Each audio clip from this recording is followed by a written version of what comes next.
Allah yang Maha Kuasa, jadi kita harus benar-benar patuh atas segala perintah Allah. Baik Bapak Ibu, tak kenal maka ta'aruf ya. Jadi tadi sudah dikenalkan sama Mas moderator. Luar biasa, terima kasih Mas. Saya Ricky Permana.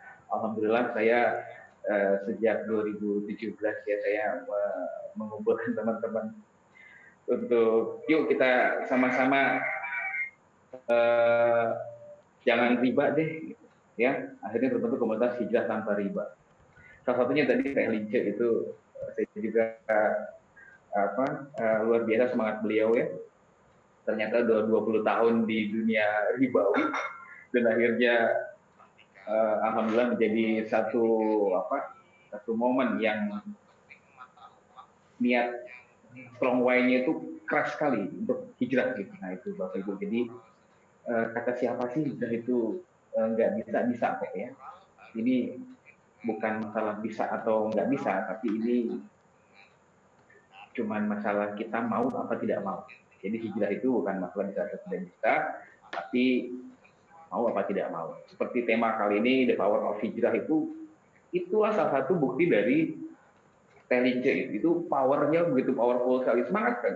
Waktu terakhir beliau datang ke tempat saya cerita, kayaknya luar biasa semangatnya ya. Nah ini perlu teman-teman yang punya giroh semangat seperti itu untuk bisa mengajak teman-teman sadar nih bahwa riba ini haram kok. Jadi gimana coach kalau pengen punya ini, pengen punya itu, bisa nggak sih?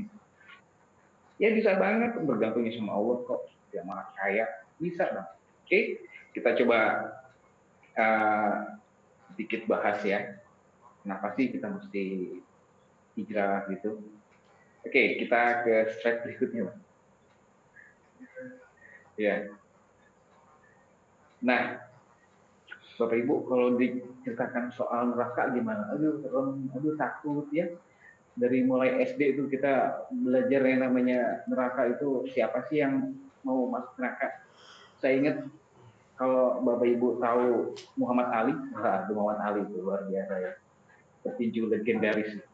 Dia selalu bekal apa? Korek api. Bekal korek api untuk apa?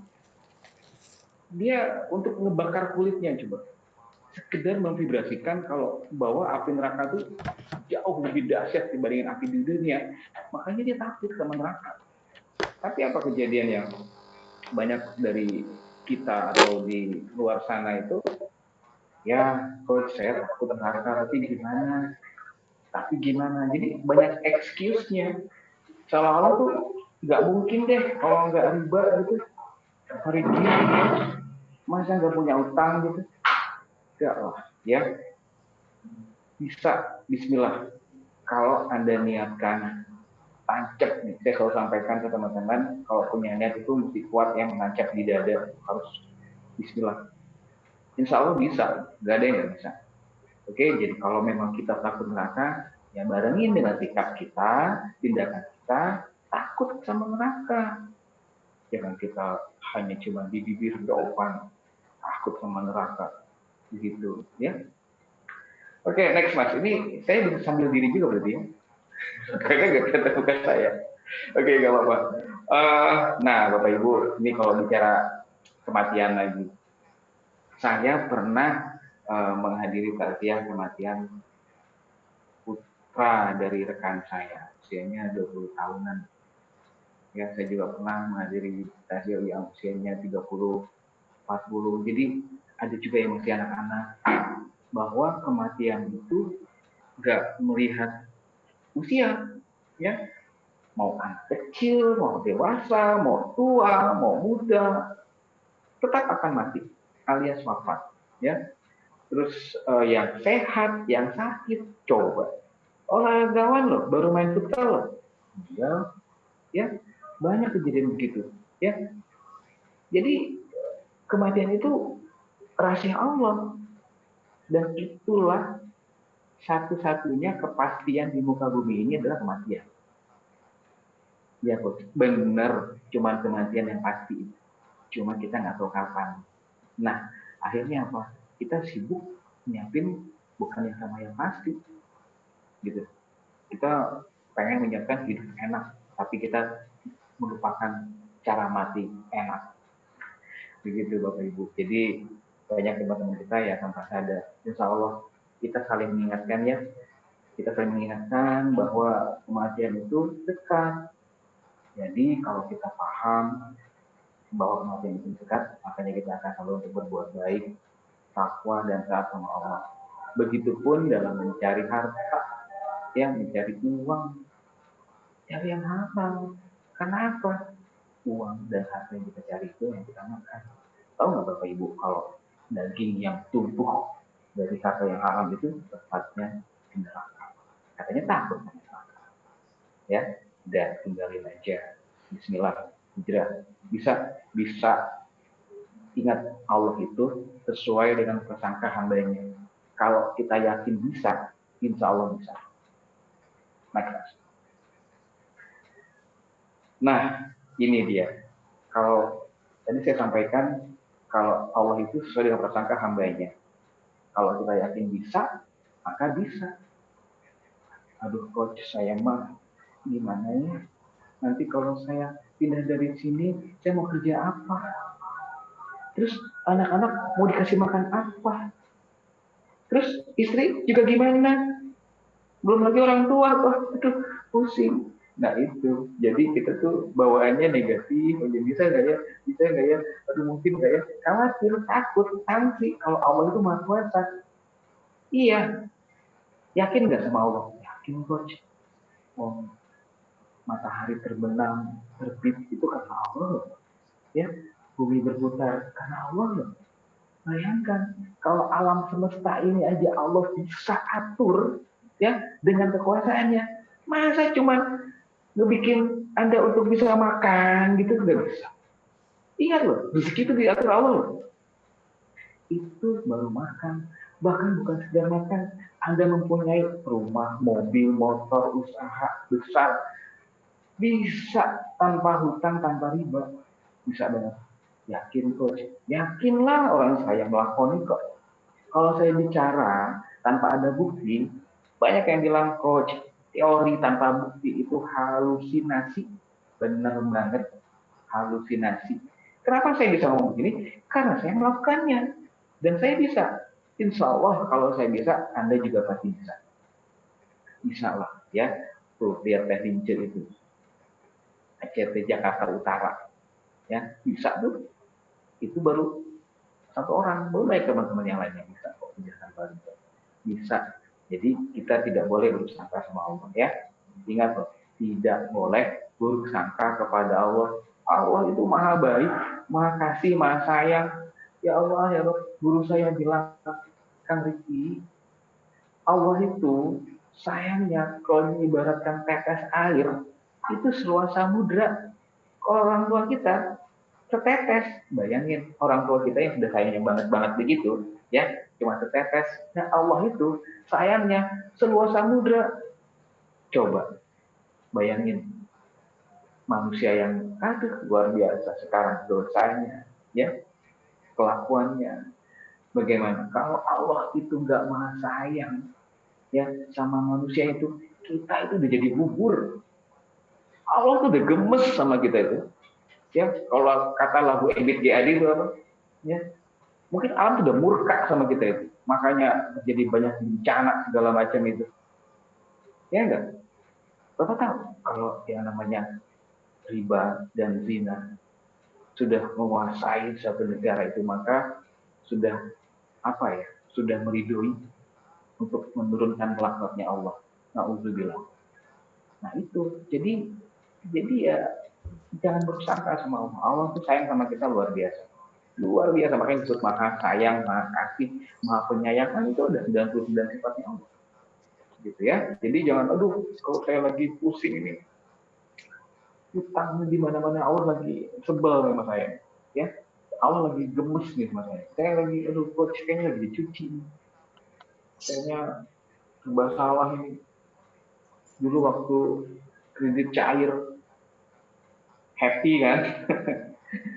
Pak Riki ada telepon ya, Pak Riki alhamdulillah duitnya cair ya, diterima, wah senang banget, happy ya, bahkan pakai alhamdulillah lagi, Pak Habibah pakai alhamdulillah, ya Allah.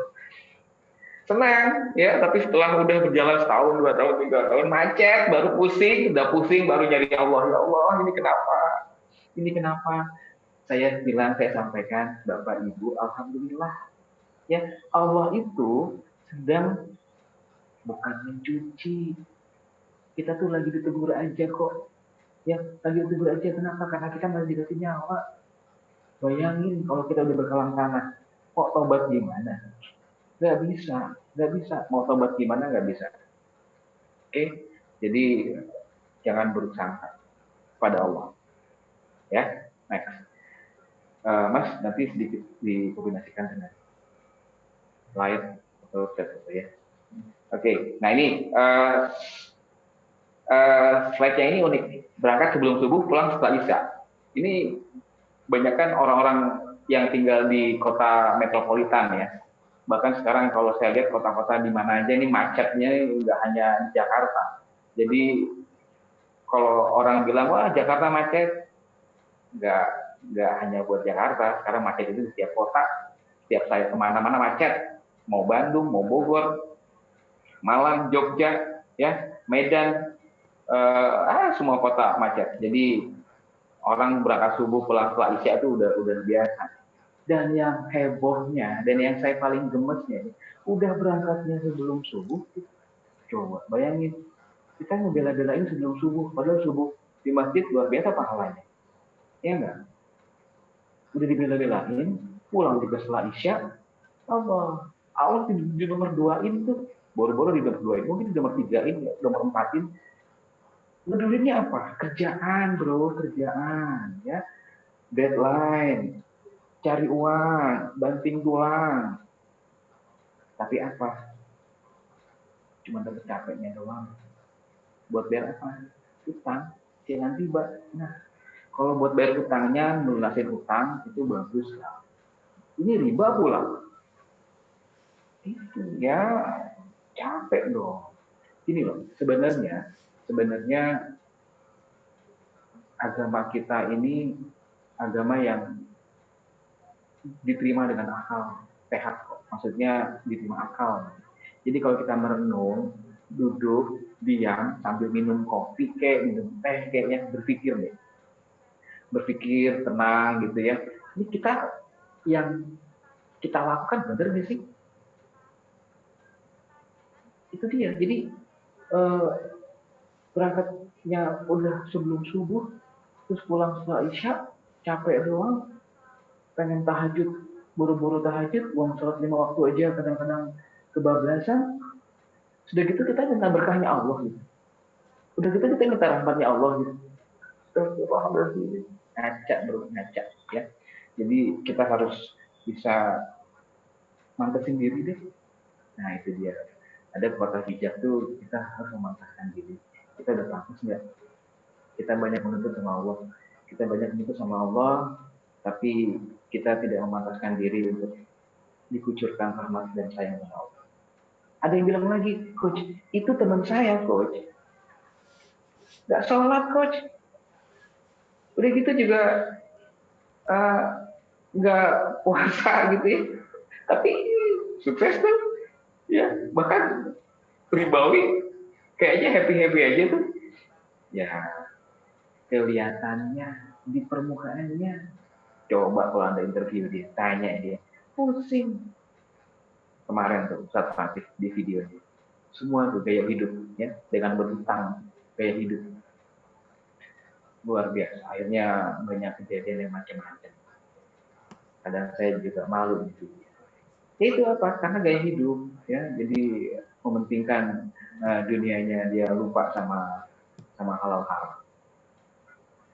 Ya, ini zamannya, ya kan? Kan Rasul mengatakan bahwa akan ada suatu masa bahwa orang itu tidak mempedulikan hartanya baik dari yang halal atau yang haram. Oke, jadi berangkat sebelum subuh, pulang setelah isya, sudah direnungin. Ini layak nggak kita perjuangin sampai kita mengeduakan apa? Mengesampingkan Allah, gitu ya.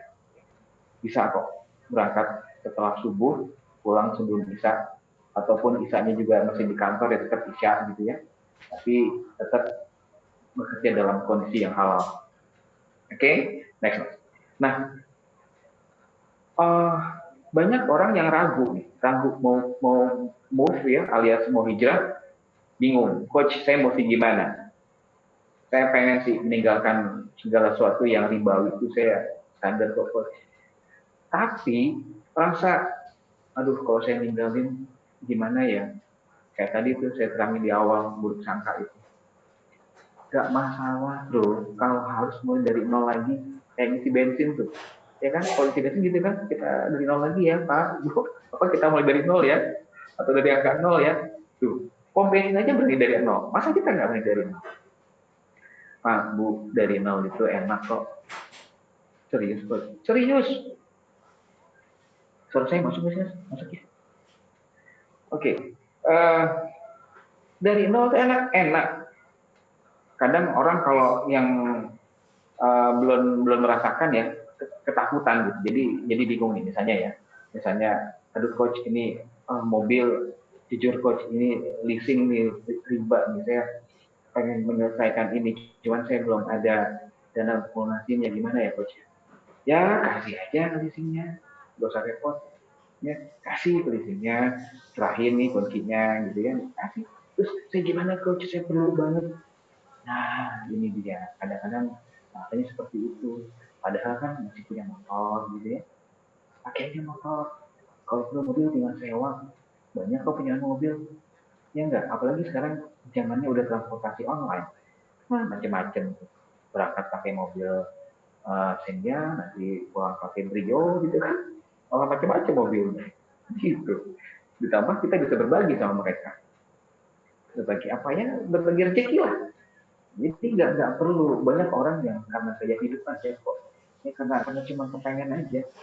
Susah membedakan yang mana keinginan, mana kebutuhan. Jadi ya mumpung masih bisa, kayaknya bisa deh.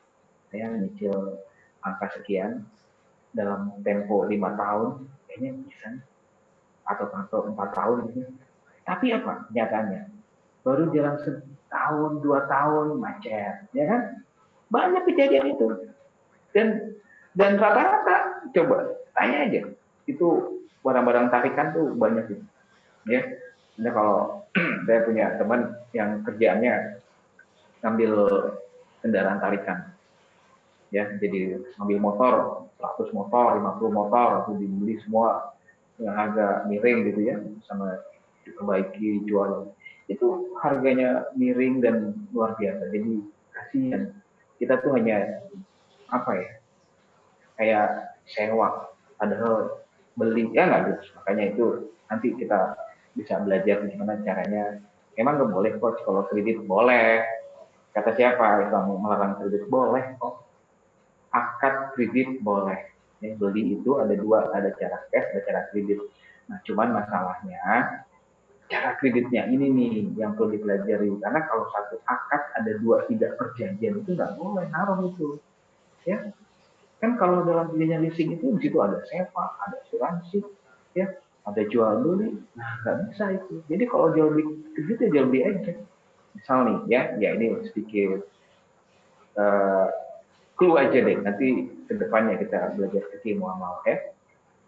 Kalau misalnya ibu punya teman mau beli handphone, saya yang beliin. Handphonenya 1 juta, saya jual 1.200.000 dengan cicilan 100.000 sebulan selama 12 kali bayar. Ya udah itu perjanjiannya.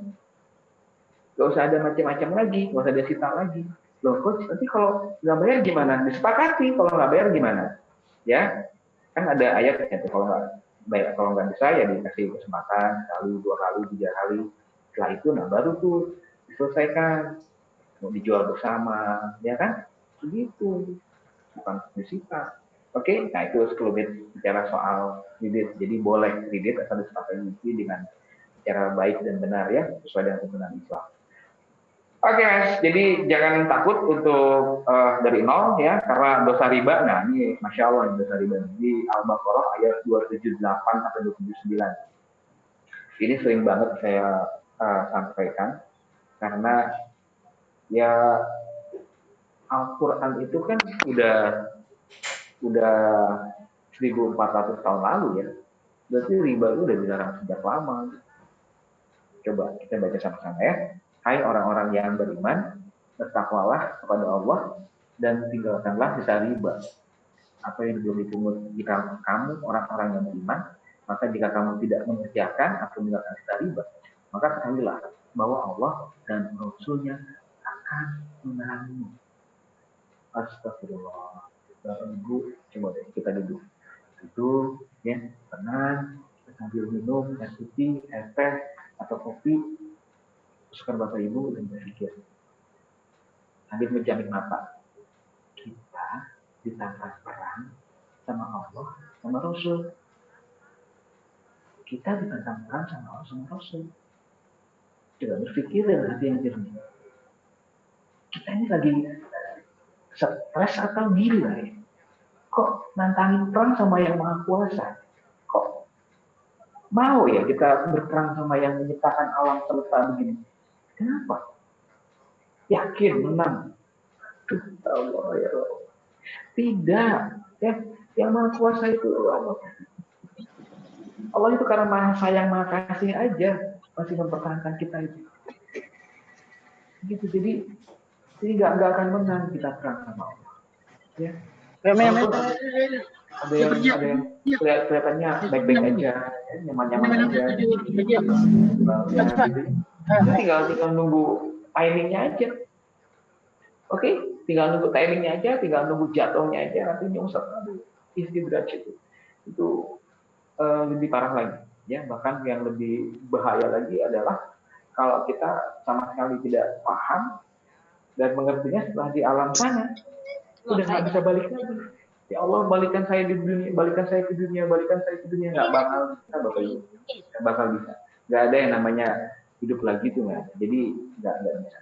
Ya, mumpung masih jantung berdetak, oke, mumpung masih bernafas, masih Allah kasih gratis nafas, ya. Tarik nafas, coba tarik nafas, keluarkan lagi, tarik nafas, keluarkan lagi. Nah, itu vibrasi kita mengetahui bahwa ini semua dari Allah. Coba kita ini hidup di mana? Di dunia Allah kan? Tapi kita nggak pernah mau peduli sama aturan Allah. Astagfirullah. Oke, jadi cukup tuh. Ayatnya jelas banget ya. Al-Baqarah 278 sama 279 bahwa kita akan ditantang perang sama Allah sama Rasul. Kalau kita masih kekeh aja sama riba. Kekeh, pokoknya kekeh kalau kata Rasulnya ya. Pokoknya rasa bodoh deh, riba aja. Ya Allah ya Rabbi, sampai kapan Mas Bro ngasih anak sama istri pakai riba-riba gitu? Katanya saya sama anak. Tapi kok masih aja riba. Oke, next. Nah, sambil minum. Saya boleh minum sedikit ya. Silahkan Bapak Ibu kalau yang mau sambil minum, mangga, atau coach saya mau ngambil di kulkas dulu minumnya. Gitu. Nggak apa-apa, sambil santai. Namanya kalau Zoom ini enaknya begini nih, ya, bisa ngedengerin sambil bisa seruput kopi atau teh. Oke. Tapi kalau minum silahkan duduk ya. Masya Allah, nikmat. Oke Bapak Ibu, yang namanya berurusan sama riba, nah ini ya, ada slide-nya. Ketika kita bermain dengan riba, uangnya dapat tapi entah pergi kemana. Kayaknya megang duit tapi kok semua urusan jadi sulit. Duit segepok tapi halangan datang terus kapok-kapok. Rekening kayaknya nambah tapi sering dapat musibah. Dapat uang sebukit tapi keluarga terus-terusan aja sakit. Itulah ciri rezeki yang tidak ada berkah. Nah, Bapak Ibu tahu berkah itu yaitu khair. Jadi bertambahnya kebaikan. Nah, kalau ini bukan berkah, yang ada apa? Rumah, kalau kata orang Sunda, alias babaliut, pusing, mumet, bin pusing. Kayaknya duit saya kemarin tapi kok habis ya? Perasaan saya kemarin baru tantangan proyek, tapi nggak jelas proyeknya. Perasaan saya sehat-sehat aja kok, sakit ya anak-anaknya. Kenapa ya? Gitu. Jadi ada aja. Jadi uang itu begitu aja, muap begitu aja. Itu riba waktu itu. Kadang kita nggak sadar. Ini apa ya? Makanya saya selalu mengajak untuk merenung, ya, merenung dan berpikir dengan tenang, kenapa ini ada apa? Mungkin karena dosa riba Bapak Ibu. Itu. Jadi harus harus paham dan mengerti ya. Jangan lagi-lagi wah ini kayaknya perlu begini nih, ini perlu begitu nih, ini perlu strategi ini, strategi itu. Silahkan Anda mau cari strategi A, strategi B, strategi C, mau polanya kayak main bola 4-4-2, 2-4-4, silahkan, terserah. Ya, kalau emang masih kuat ditantang perang sama Allah. Oke, kalau masih ingin terus aja nanti jatuh rumah lagi, pusing lagi, ya, mau sampai kapan? Kalau keburu, gimana? Kalau keburu, gimana? Sempat tobat? Enggak kan? Jadi apa? Mumpung masih sekarang masih ada nafas, tobat aja. Gak ada berkahnya, Bapak Ibu. Gak ada berkahnya. Coba deh, renungin ya. Ini teman-teman yang masih ribawi, coba akuin deh. Atau ada yang enggak yang merasa, oh ya coach, saya merasakannya tuh begitu ya. Iya, ya itulah riba. Gak kenyang Bapak Ibu. Ada aja masalahnya. Ya. Dan Allah tuh ngambil begitu. Jadi ya itu riba. Ya. Baru datang kebaikan. Oke, jadi lepaskan riba ya. Bismillah. Oke. Next. Oke, nah. Jadi ada salah satu guru saya, Ustadz Erwandi. Beliau luar biasa juga kalau dakwahnya baik juga ini. Masya Allah. Beliau mengatakan sebatas apa riba boleh dilakukan? Ya, sebatas kalian mampu menahan level obat api. Ya Allah ya Rob, itu Muhammad Ali segitu petinju bro, segitu petinju loh, ya kita petinju bukan kan? Ya ini petinju loh, bahkan kelas dunia dia bawa korek api itu untuk memvibrasikan bahwa api neraka itu lebih panas, lebih jauh lebih panas dari api dunia. Dia bakar tuh kulitnya sendiri, dia nggak kuat, makanya dia tidak tahan dengan api neraka. Kita tahan, ya? Coba saya tanya, berarti ibu tahan sama api yang namanya korek api? Orang kecipratan minyak, ya kan? Lagi masak aja tuh, lagi masak. Atau kalau mau nyalain kompor gitu masih pakai api cepat-cepat gitu ya, menjauh. Artinya apa? Takut bro, ya sama api di dunia aja kita itu udah ngeri. Nah kalau kita mau pakai riba, kita tetap sebatas apa? Sebatas Anda mampu menahan panasnya kobaran api. Nah, udah ya, sudahlah, nggak usah dilawan lagi, ya, nggak usah dicari alasan lagi, nggak usah dicari apa ya cara kayaknya begini gimana coach, kayaknya begitu gimana, cari kebenaran begitu. Jadi masih banyak teman-teman itu karena nggak mau lepas dari riba ya, cari jalan yang abu-abu, padahal hukum itu jelas loh ya. Hukum perbuatan manusia itu ada 5, itu dari mulai halal, haram, mubah, makruh, sunnah, itu clear. Nggak ada ini kayaknya coach setengah haram setengah halal gitu alias abu-abu gitu ya. Gak ada lah bro, masa setengah haram setengah halal? Nggak ada. Yang ada ya halal halal, haram ya haram. Gak ada setengah-setengah begitu gitu ya. Jadi kalau daging babi bisa tuh haram coach. Minum hammer alias minuman keras haram coach, ya nggak? Tapi giliran riba bagus coach. Ini kayaknya setengah haram setengah halal coach. Jadi apa? Halal. Astagfirullahaladzim, manusia. Ya itulah. Nggak apa-apa, kita beri pemahaman ya, kita beri pemahaman. Tugas kita hanya menyampaikan yang berikan dari adalah Allah. Nah teman-teman juga sama, harusnya memberi pintu untuk masuknya hidayah, karena hidayah itu juga nggak ditunggu, hidayah itu juga dicari. Jangan anggap gitu ya. Kamu berubah, kamu hijrah, santai aja. Seolah-olah tuh dunia milik kita. Kayak orang lagi falling in love ya. Dunia milik berdua, yang lain kontrak. Astagfirullah, janganlah. Ya, sudah. Jadi kita nggak bakal kuat karena kita. Oke, next. Tobat Bapak Ibu. Nah, tobat di jalan kemuliaan ya. Seperti dalam surat Al-Baqarah ayat 222 ini. Ya, sesungguhnya Allah mencintai orang-orang yang bertaubat. Ya, dan yang suka membersihkan diri. Nah, makanya. Jadi, Allah juga mengatakan, kalau dosanya sepenuh bukit pun, insya Allah akan diampuni kalau Anda bertaubat. Jadi, taubat. Ya, sujud, taubat, nangis sama Allah. Jadi, ngeluhnya tuh jangan sama orang, ya.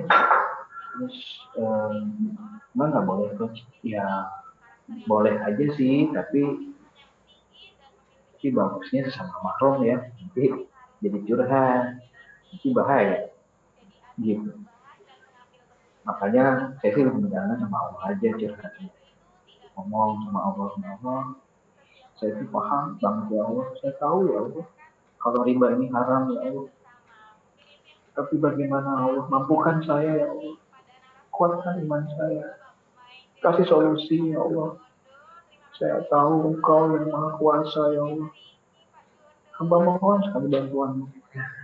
Jadi begini, saya punya materi itu. Ubah cara doa Anda. Jadi kalau doa, itu jangan seperti kayak anak SD gitu loh yang belajar doa ya. Contohnya gini deh.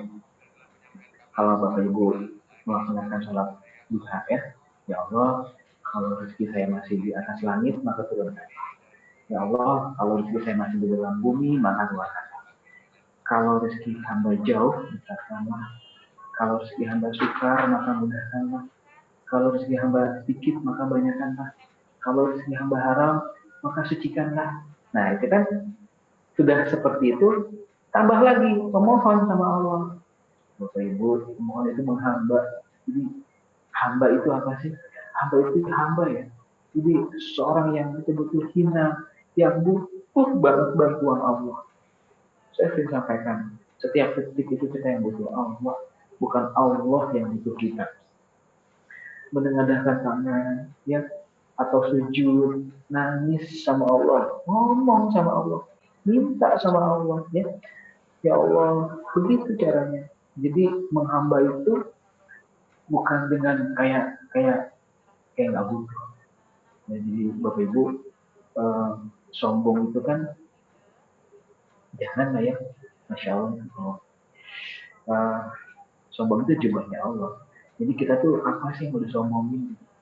Bahkan saya ingat banget ada suatu quote gitu, kita ini seonggok kotoran gitu. Jadi apa yang mau sombongin? Seonggok kotoran dan calon mayat mau sombong. Apalagi kita yang lagi minta bantuan sama Allah itu menghamba sama Allah, mohon sama Allah, berbakat sama Allah. Mengerti sekali kalau Allah itu maha kuasa, maha sayang ya Allah, tolong nangis. Ya Allah, saya aja kalau udah memohon itu suka sujud lama, terus itu nangis, nggak kuat saya sampai ya ini sharing aja ya, saya sampai beli sejadah itu yang agak tebal, ya, yang lembut gitu, buat supaya tidak kejidat itu lebih nyaman gitu, karena saya sujud kalau udah tahajud itu kayaknya ya Allah tenang gitu ya. Terus kalau udah memohon tuh pemohonnya itu dengan sangat itu merendah banget, kayaknya ya Allah tolong hamba nggak kuat, manusia biasa. Saya kalau udah ngomong Allah juga suka nggak kuat tuh, kadang pengen nangis gitu, karena ya sama Bapak Ibu, kita ini manusia biasa yang tempatnya salah, tempatnya lupa, tempatnya hilaf, tempatnya dosa. Ini yang mohon mohon ampun sama Allah, menghamba sama Allah, akui kesalahan, ya, minta banget sama Allah, ya Allah, saya mohon ya Allah, saya paham riba ini dosa besar ya Allah. Saya tahu kalau dosa riba ini paling paling kecil itu menjadi ibu kandung ya Allah. Seorang ibu yang mengandung saya, yang saya hormati, yang mencuapi saya, yang menyusui saya, yang mengajarkan saya bicara yang tidak berhenti. Tiap saya menangis, langsung menggendong. Setiap saya pengen makan, beliau kasih makan. Tapi setelah saya besar, saya riba, saya menjinahi ibu saya mohon ampun, mohon ampun. Begitu, mohon ampun tuh benar-benar ya mohon ampun. Masya Allah. Jadi, Bapak Ibu, menghamba sama Allah itu benar-benar menghamba. Kalau Bapak Ibu benar-benar menghamba, hati akan tenang. Pahami sekali bahwa kita manusia biasa yang lemah. Ada daya dan upaya tetap pertolongan Allah. Bapak Ibu, ya. Jadi sekali lagi saya berharap ubah cara doanya. Ubah cara doanya. Lebih menghamba lagi. Memahami lagi apa yang kita lakukan bahwa ini salah. Cuman Allah yang bisa bantu kita. Cuman Allah. Ya. Gak usah lagi berharap dengan yang lain. Berharap gaji kita, oh kayaknya bisa nih. Gitu. Itu hitungannya, ya seperti yang saya bilang tadi, itu riba itu ujung-ujungnya habis gitu ya. Jadi nggak bisa lagi kita berharap dari perdagangan kita, bisnis kita. Iya, ya Allah yang bantu kita. Oke, jadi nggak ada yang nggak bisa selesai masalah, nggak ada yang nggak bisa terbayarkan hutang. Semuanya bisa, insya Allah. Allah akan bantu. Ya, jadi ubah cara doanya dengan menghamba. Allah akan tidak enak kok. Maksudnya Allah itu kalau lihat hambanya menengadahkan tangannya, memohon, insya Allah berdoa kepadaku akan saya akan aku penuhi. Oke, jadi tobat ya. Next slide. Bapak Ibu, ujung dari perbuatan riba adalah kemiskinan. Ya, ini ada hadis dari Ibnu Majah. Tidak ada seseorang pun yang memperbanyak harta dari riba kecuali usahanya menuju pada kemiskinan. Oke. Jadi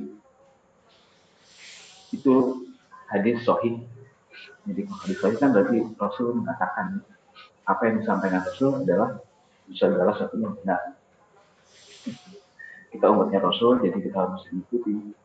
Itulah itu. Jadi kenapa? Ya saya ngalamin gitu. Saya pernah, ya usaha saya, ya sedikit cerita lah ya. Tapi jenis usahanya saya nggak saya sebutin. Pokoknya usaha saya itu di bidang periklanan. Wah, kayaknya tahu tapinya dekat banget sama ritual, ya suap, terus riba juga gitu. Perasaan gonta ganti mobil saya dulu. Kalau udah 3 tahun punya mobil tuh bagi saya udah ganti. Kredit nyicil kan banyak teman-teman. Pak ini ada mobil baru, gampang aja tinggal tangan DP murah kan. Tiba-tiba udah datang di garasi, gitu. Tinggal tangan di orang keuangan yang harus DP-nya segala macam. Kalau ya, jadi ujung-ujungnya kemiskinan. Memang benar jatuh dan ya itu. Makanya ini hadis, jadi bukan kata saya gitu. Ini bukan kata saya. Ya. Ini kata Ricky Permana, bukan Bapak Ibu, ini luar biasa, ini kata Rasul. Jadi ujung dari perbuatan riba adalah kemiskinan. miskin loh itu, miskin. Ya, utang riba, kita bahkan saya pernah punya teman itu untuk bayar bunganya aja sekian puluh juta, dia udah pusing. Jadi nggak turun-turun jumlah pokok utangnya, ya karena dia sibuk mencicil bunganya top 20 juta, berarti sekian miliar. Ya itu baru miliar, kalau yang puluhan miliar makanya bunganya. Jadi ya, jasa miliar tuh ini aja utang ratusan juta udah pusing, ya makanya stop utang. Gimana caranya kalau stop utang? Yang namanya stop utang ya sudah stop. Stop itu apa? Berhenti berhutangnya. Walaupun ada tawaran kiri kanan, depan belakang, atas bawah, jangan tergoda. Gak usah, coach. Ini bunganya rendah, coach. Logikanya, coach. Kalau saya ngambil utang dari satu bank ini aja, kan bunganya rendah. Saya kan bisa melunasi utang semuanya. Ya, di atas kertas begitu. Coba aja. Kenapa sih bisa begini? Saya ngalamin Bapak Ibu. Jadi, udahlah, kita nggak mau di akal-akali di apa ya kayaknya ini bunganya rendah. Tetap riba, pusing ujungnya, pusing. Ya. Nggak bisa caranya seperti itu. Nggak akan pernah selesai urusan utang Anda kalau Anda berhutang lagi. Itu sama aja dengan gali lubang, tutup lubang, dan lama-lama tercebur jurang. Camkan kata-kata saya. Ya, tidak akan pernah selesai urusan hutang Anda kalau Anda berhutang lagi. Sama saja dengan gali lubang, tutup lubang, lama-lama tercebur jurang. Jadi pakai apa coach bayar hutangnya? Bismillah, ya bisa. Next. Nah ini dia, hutang dan riba. Beban hidup ya, kayaknya berat banget. Udah dapat hutang, riba pula. Gimana caranya sih kencengin ibadahnya Bapak Ibu? Ya, kencengin ibadahnya. Yang nggak biasa duha jadi duha, yang nggak biasa tahajud jadi tahajud, yang nggak biasa ngaji jadi ngaji, yang nggak biasa berbagi, ya sedekah, infak, wakaf. Coach, saya sering kok sedekah tuh, ya sering sih tapi pernah gitu. Tapi kan katanya kalau sedekah satu dapat 10. Nah ini dia konsep sedekah. Orang itu bersedekah suka utang, padahal utama dari sedekah itu apa? Ikhlas. Cuman itu ikhlas. Selebihnya urusan Allah nanti. Yakin aja sudah tutup mata, pasang kacamata kuda, sedekah aja. Ya, infak aja. Allah yang ganti, luar biasa Bapak Ibu. Nah, kebetulan saya juga founder dari Saudagar Muslim Al Sedekah, jadi terbiasa untuk sedekah. Pernah nggak Bapak Ibu ngasih uang tukang parkir 100.000? Coba. Dia gemetar itu. Pak, ini serius buat saya? Iya, buat Bapak. Rezeki Bapak. Sampaikan begitu. Wah, luar biasa. Bagi mereka uang seperti itu udah senang banget. Ya, lihat itu apa yang pakai uh, badut, kayak di Bogor lagi banyak yang pakai badut.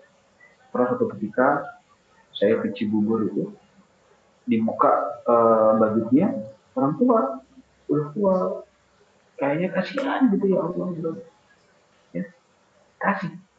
Lebih besar kalau kita ada ya kasih aja.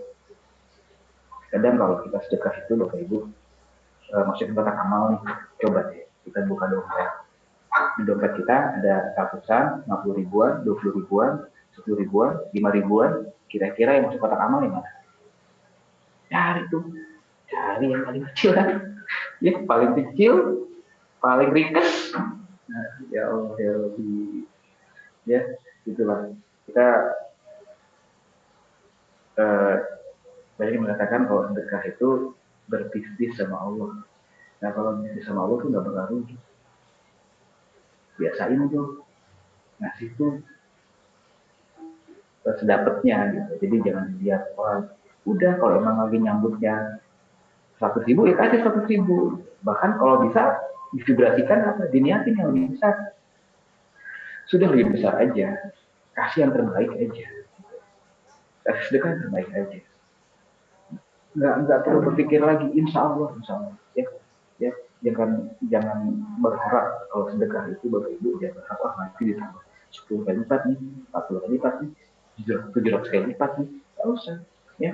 Insya Allah Allah ganti dengan segala kebaikan luar biasa ya. Insya Allah nanti saudara muslim ahli sedekah ya bisa kerjasama sama ACT nanti ya untuk bisa sharing. Oke, jadi kencengin ibadahnya. Yang nggak biasa duha juga jadi duha dulu Bapak Ibu. Bahkan dijadiin kebiasaan.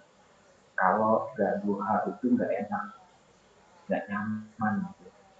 Saya walaupun ke bandara pas memang waktunya duha, saya bingung. Ya, hari Minggu pun duha. Jadi karena udah kebiasaan. Jadi dimanapun lah. Ya kalau belum duha tuh nggak nyaman. Ya begitu pun tahajud. Jadi kalau nggak tahajud tuh kayak utang, ya bahkan nggak enak. Itu jadi kebiasaan. Sudah terbiasa bangunnya sepertiga malam gitu, jam 3 itu udah nggak enak pasti bangun. Biasanya kan kita kalau ya ada yang kebiasaan untuk buang air ya, misalnya buang air kecil tuh jam-jam segitu, nah itu itu dibiasakan untuk langsung wudhu. Kadang kalau tidur lagi deh, nanti setengah jam lagi deh tiduran ya. Jadi coba langsung wudhu aja, kalau udah ke kamar mandi langsung wudhu. Itu membiasakan. Ingat Bapak Ibu, segala sesuatu yang baik itu ya kalau diulang-ulang, direpetisi ya terus diulang-ulang ya. Ada teorinya ya, tapi kalau teori itu mesti dipraktekkan. Kalau teori yang hanya teori aja ya nggak jadi sesuatu. Ada teorinya kalau 40 hari dilakukan ya terus menerus tanpa jeda, misalnya tahajud terus-terusan aja. Lama-lama kebiasaan ya, 40 hari itu akan kebiasaan. Dan kalau sudah jadi kebiasaan, insya Allah akan jadi karakter. Bismillah, kita menjadi karakter ahli tahajud. Begitu pun sedekah. Ya, biasa kita sedekah. Kayaknya kalau sedekah itu nggak enak. Mulai dari sedekah Jumat dulu deh. Nanti lama-lama bisa sedekah setiap hari. Ya, itu juga akan jadi kebiasaan. Dan akhirnya apa? Akan jadi karakter. Luar biasa. Bayangin kalau sudah menjadi karakter ahli sedekah dan ahli ibadah. Keren kan? Itu sahabat Rasul. Ya, mereka para ahli ibadah dan ahli sedekah. Oke, jadi tingkatkan kencengin ibadahnya, ya, dan kencengin usahanya. Nah, usahanya. Jadi kalau sudah ibadahnya udah oke, dari mulai tahajudnya, duhanya, ngajinya, ya. Nah ini usahanya nih. Usaha itu ya dikeraskan lagi usahanya. Yang biasanya ini misalnya ya, misalnya saya seorang marketing, kalau yang biasanya saya follow up orang sehari cuma dapat 3. Nah, besok 5, 10 tingkatin. Kalau saya biasanya jualannya kok begini ya, kayaknya mesti saya belajar nih cara packagingnya seperti apa ya, atau taste-nya ya, rasanya. Nah, saya ngajarin orang kalau bisnis makanan itu 100% itu mesti concern dengan taste alias rasa. Rasa itu mesti jangan pernah main-main sama rasa. Sekalipun Anda jual gorengan, itu kasih rasa yang terbaik. Ya, insya Allah itu akan datang lagi pelanggan Anda. Makanya perbaiki lagi gitu ya. Jadi kalau kencengin usaha itu bukan sekedar tenaga dikencengin, tapi pikiran, ya pikiran. Terus belajar lagi, ya packagingnya, pricingnya, terus promosinya, marketingnya, seperti apa. Nah itu jadi usaha. Kalau bekerja ya lebih giat lagi bekerjanya. Coach saya kan pekerja kok. Jadi gimana caranya? Nah kalau pekerja itu ya memang cuma satu income-nya, apa? Dari gaji. Kalau berdagang ada 9 detik itu di perdagangan. Begitu gimana tuh? Ya bekerja kan. Lepas kerja apa? Berdagang. Keren kan? Kencangin dagangnya. Karena untuk meningkatkan income itu ya dengan berdagang. Bukan dengan korupsi, bukan dengan kolusi, bukan dengan tipu-tipu, proyek abal-abal, ya, terus bohongin orang, terus curi, rampok, apalagi astagfirullahaladzim, bahkan datang ke dukun nyembah setan, astagfirullahaladzim. Bukan itu cara meningkatkan income itu. Ya, kalau anda bekerja jualan, mungkin dengan jualan. Coach, jualannya apa? Nah, ini dia pertanyaannya. Jualnya apa ya, coach ya? Akhirnya apa? Kalau bertanya begitu, lemes lah. Nggak tambah income lagi gitu. Padahal yang namanya jualan itu Bapak Ibu, kita berpikirnya itu seperti apa sih? Aduh, perlu modal coach. Untuk menjadi agen ini, agen itu, distributor ini, distributor itu, perlu modal coach. Iya sih, tapi apa tadinya? Modal itu nggak melulu uang. The important thing, ya, yang paling penting adalah harus kejujuran. Kejujuran, ya, datang aja ke teman yang punya produk, saya jualin ya barangnya, nanti insya Allah laku, saya kasih. Sampaikan aja, nggak mungkin nggak dibantu, ya. Kalau anda sudah jadi jago jualan, ya, wah keren jualannya, siapa yang mau bantu jualan? Ya nggak? Itu dia, ya. Jadi kencangin usahanya. Oke, Mas. Ini dia. Mintalah kepada Allah sampai perkara remeh sekalipun. Jadi Bapak Ibu, kadang-kadang kita minta sama Allah yang besar-besar aja deh, yang berat-berat deh. Kalau kecil enggak, jangan. Ya, minta sama Allah itu apapun yang dari yang kecil sampai yang besar, apapun itu. Ya, ini ada hadisnya juga ini. Jadi mintalah sama Allah segala sesuatu seremeh dan titip, coba bayangin. Begitu putus itu kan banget ya. Tapi itu ibaratnya, jadi minta sama Allah itu dari mulai kecil sampai besar. Jangan nggak deh kayaknya kalau sama Allah jangan jadi aja kena ya. Dari itu sudah besar sesuatu, silahkan sama Allah. Begitu. Oke, next Mas. Nah, Bapak Ibu, biasanya orang kalau punya hutang itu udah rumek tuh pikirannya. Saya sering banget ya, sering menemukan teman-teman, sahabat semua kalau sudah dikejar debt collector, ya, udah pusing sama hutang itu tampangnya tuh udah kelihatan. Ya kalau ini, jadi kalau dalam kelas ini saya bisa melihat ini ya, siapa aja yang kayaknya punya hutang gitu. Oke, jadi Allah akan menolong orang yang berniat melunasi hutang. Ya, bahkan kalau Anda tidak niat melunasi hutang itu dosa. Jadi jangan khawatir, niat dulu aja, ya. Malaikat kiri kanan kita tuh kalau mencatat. Jadi niat aja, Bismillah ya Allah. Makanya saya tadi sampaikan doa aku mohon banget Allah, ya Allah, saya pengen banget ya Allah melunasi hutang saya, ya Allah bantu saya ya Allah. Coba kalau udah berdoa serius begitu, ditambah menghamba ya, menyenadahkan tangan, Allah akan bantu ya. Allah akan menolong orang-orang yang berniat melunasi hutang. Banyak teman-teman saya bisa melunasi hutang kok.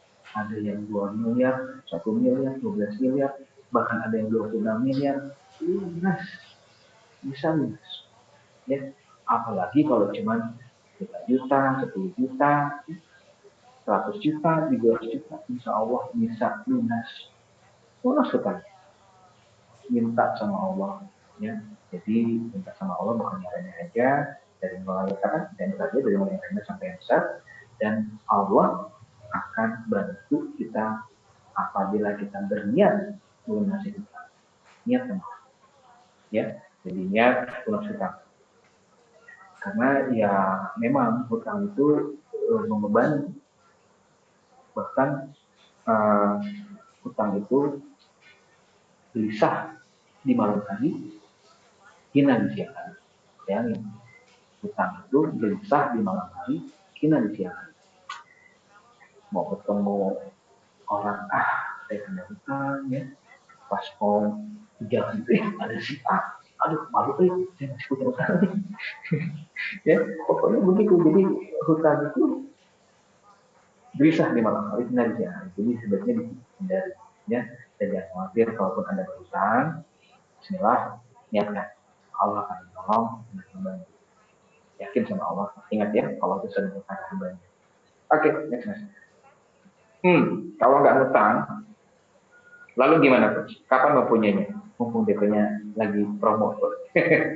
Ya, ini dia godaan ya. Godaan kalau Anda ke mall, ya pameran. Ya Allah ya Robi, DP-nya rendah ini. Ditambah lagi SPG-nya menggoda. Astagfirullahaladzim ya. Aduh, ditambah lagi apa? Cukup slip gaji aja, atau cukup KTP aja, atau cukup 500.000 aja, Anda bisa bawa pulang motor. Ya, manis banget ya. Jadi kalau nggak ngutang, kapan lagi coach? Punyanya. Kalau nggak ngutang, kapan lagi? Ya, ini mumpung DP-nya ringan ini. Bahkan ada yang bilang coach, kalau kita beli itu boleh ngutang, coach. Jadi seolah-olah kerja itu semangat tuh. Astagfirullahaladzim. Jadi ya, kalau Mas Sabtu bilang ini apa ya, bahasa Jawa kok dia lucu banget itu. Enggak lah ya. Kalau kata orang Betawi mungkin pale lobo menyan gitu. Pale lobo menyan, namanya utang enak gitu. Kalau apa-apa pakai hutang jadi ya enggak lah ya. Jadi kalau Anda pengen benar-benar bebas dari hutang dan riba, ya sudah, jangan tergoda lagi sama raya hutang dan riba itu.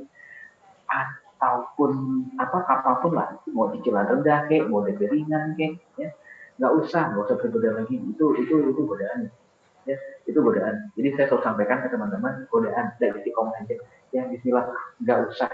Memang gimana sih coach mau punya? Nih gini deh, vibrasinya gitu. Kalau Anda kredit mobil, ya 4 juta, 5 juta sebulan bisa. Itu artinya apa? Anda bisa nabung. Anda bisa nabung untuk memiliki mobil.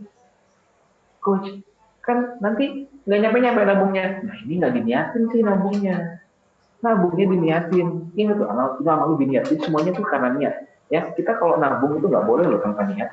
Harus niat. Karena kalau nabung tanpa niat itu jatuhnya haram. Karena apa? Karena jadinya menimbun. Coach, saya nabungnya buat ini coach. Kalau buat dana ini coach, kalau emergency, ini emergency beneran. Habis beneran, ya kan? Sakit lah, ya tabrakan lah, apalah inilah, bener. Jadi makanya diniatin. Nabung ini buat beli mobil, nabung ini buat beli motor, nabung ini buat pendidikan anak di rumah, ya kan? Apapun lah, ya nabung diniatin. Jadi kalau Anda nyicil 3 juta, 4 juta, 5 juta sebulan itu artinya Anda bisa nabung untuk beli. Jadi nabung dulu, diubah mindsetnya, nabung dulu. Nah, terus gimana coach? Kapan punyanya? Ya sabar. Sekarang lebih baik sabar atau dikejar-kejar? Lebih baik sabar kan? Daripada punya utang itu, gelisah di malam hari, gina di siang hari. Sabar, udah gitu belinya. Gak usah yang baru. Gak usah gaya-gayaan, beli yang baru. Beli yang baru riba buat apa? Beli yang second dulu. Saya juga pakai mobil second. Tapi masih bagus. Keren, otomatis. Ya bisa lah, gitu. Cari yang, gak usah yang tahun baru, yang masih dari 3 tahun. Ya 2015, 2017 masih bagus kok, masih bagus. Cari yang bagus, cari yang kilometernya rendah, cari yang mesinnya masih oke, masih layak, gitu. Nggak usah apa-apa masih yang baru. Coach, ini lagi trennya motor yang itu tuh, ada gede gitu. Aduh, memang kalau udah pakai motor kayak gitu, itu bakal beres itu urusannya gitu. Yang ada makin runyam. Gak usah pakai yang second dulu, nggak apa-apa, yang penting hati tenang kalau ibu ya. Ketenangan itu lebih utama. Kita mesti membedakan deh yang namanya kebutuhan dan keinginan seperti itu ya. Jadi gimana? Gak apa-apa, saya lagi malah pengen punya motor itu, motor zaman dulu ya. Dengar saya dulu. Mama kalau punya motor, saya dicari-cari. Itu keren. Jadi gini, jangan pakai yang baru itu kayaknya jadi sebuah keharusan. Kalaupun itu jadi tren, jadi model sekarang, nggak usah gatel deh, ya, nggak usah pusing, pakai apa adanya aja, ya. Buat apa Anda pakai motor atau mobil baru tapi dengan cara riba? Nambah dosa, nambah dosa, ya. Ingat, bukan nambahin kebaikan, malah nambah dosa. Buat apa? Jadi tabung, ya, udah terkumpul, dilihat second dulu. Nah, nanti habis itu kalau emang pengen yang agak-agak tahun yang lebih muda lagi, ya ada rezeki dijual, tambahin lagi, selesai, bisa beli agak muda lagi. Begitu caranya. Nanti udah semakin settle, beli yang baru, cash, keren. Enak gak beli mobil yang bisa KTM doang? Mantep motor itu. Gitu ya, iya, nanti Anda semua ngerasain. Beli mobil, tinggal udah, justifikasi, bayar pakai KTM, gesek, ya. Wah, ya, bukan pakai kartu kredit ya, pakai debit card. Oke, jadi ubah pandangannya. Jangan kapan punyanya coach kalau nggak gitu, udah, ya, sambung dulu. Bismillah bisa. Oke, Bapak Ibu, yang namanya hidup itu ya ada aja kesulitannya gitu ya. Dan kalau lagi sulit itu, Ibu lagi sulit nih, lagi pusing ya, mau itu masalah utang ya, masalah apa itu, ingat ya, setiap kesulitan pasti ada kemudahan, bahwa Allah itu menurunkan kesulitan pasti ada jalannya gitu ya. Allah Ta'ala berfirman, karena sesungguhnya sesudah kesulitan itu ada kemudahan. Sungguhnya sesudah kesulitan itu ada kemudahan. Ulang-ulang tubuh ya, Pak. Jadi setelah kesulitan pasti ada kemudahan. Bapak Ibu, kita ini hanya diminta taat sama Allah. Ingat nggak waktu Nabi Musa dikejar-kejar sama Fir'aun, ya, Nabi Musa dikejar sama Fir'aun, ya Allah, dikejar-kejar, bayangin, dikejar-kejar ini luar biasa, ya, dikejar-kejar, dia cuma diperintahkan sama Allah untuk mengetuk pangkatnya, ya. Coba kalau dipikir pakai logika manusia, ya Allah, ini ngapain pangkat diketok, ya, itu. Jadi kalau mau bicara mengenai Allah itu, jangan pakai akal manusia, jangan pakai logika manusia. Jangan nanti berpikirnya, nanti Allah ngasih kemudahannya dari mana ya? Nanti Allah kasih jalannya dari mana ya? Enggak, jangan pikir ke sana. Otak kita nih, ya, otak kita walaupun dianugerahi triliunan sel, nggak bakal nyampe pikiran kita ke sana. Jadi Allah itu akan menurunkan bantuan itu dari pintu yang tidak disangka-sangka, tidak kita sangka-sangka. Gitu ya, Bos? Iya, kalau udah Allah menyampaikan itu, saya awal taat aja, ya.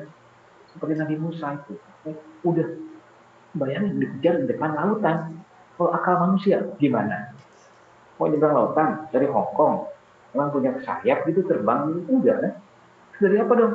Jangan dipikirin, Allah nanti yang kasih bantuan. Begitu. Ya Bapak Ibu ya, makanya jadi Al-Quran itu, saya sering sampaikan, Al-Quran itu bukan sekedar buku cerita, ya, yang cuma disimpan di lemari, bukan, dibaca, dihayati dan diamalkan. Itu Bapak Ibu, ya. Masya Allah, Coach. Jadi gimana? Sudah, jangan cukup, jangan mengeluh lagi. Biasa lah, orang itu kan kalau lagi kesulitannya mengeluh lagi. Manusia, ya, itu juga ada ayat itu, manusia itu tempatnya suka mengeluh. Kalau diberi ujian mengeluh, kalau diberi kelancaran rezeki pelit. Itu kata Quran. Ya, makanya, jadi kalau diberi kesulitan, insya Allah akan kasih kemudahan. Kita hanya diminta taat sama Allah. Itu aja. Yakin sama Allah, pasti Allah kasih jalannya. Dari A, dari B, dari C, Allah yang tahu. Gak usah berpikir kita, nanti Allah gimana ngasih bantunya. Mungkin gak ya, saya kan cuma gaji 4 juta kok 1 bulan. Gaji utang saya sekian kok. Jadi gimana ya Coach? Saya udah berniat nih, berazam untuk menjauhkan timbal. Ya sudah, kencengin gitu ya, kencengin doanya, terusin doanya, lamain sujudnya gitu, dan gak usah pikir nanti Allah dapat kasih bantuan dari mana, yakin Allah pasti kasih bantuan. Ingat Bapak Ibu, kita yakin itu mesti naikin levelnya ya, naikin levelnya sekelas hakul yakin. Anda yakin sama Allah? Yakin pun just on the lips doang, cuman di bibir ya, cuman di mulut yakinnya, tidak sampai ke hati ya. Terus hanya ya bluffing aja, padahal yakin itu maksudnya hakul yakin ya. Kita tuh sampai pasrah rela. Ada cerita lagi waktu Nabi Ibrahim dilempar ya untuk dibakar, bayangin itu dilemparin ke kayu-kayu dan jadi panasin gitu ya, di api gitu. Itu kalau logika manusia itu gimana? Coba berpikirnya, aduh bakar deh, aduh habis deh, aduh.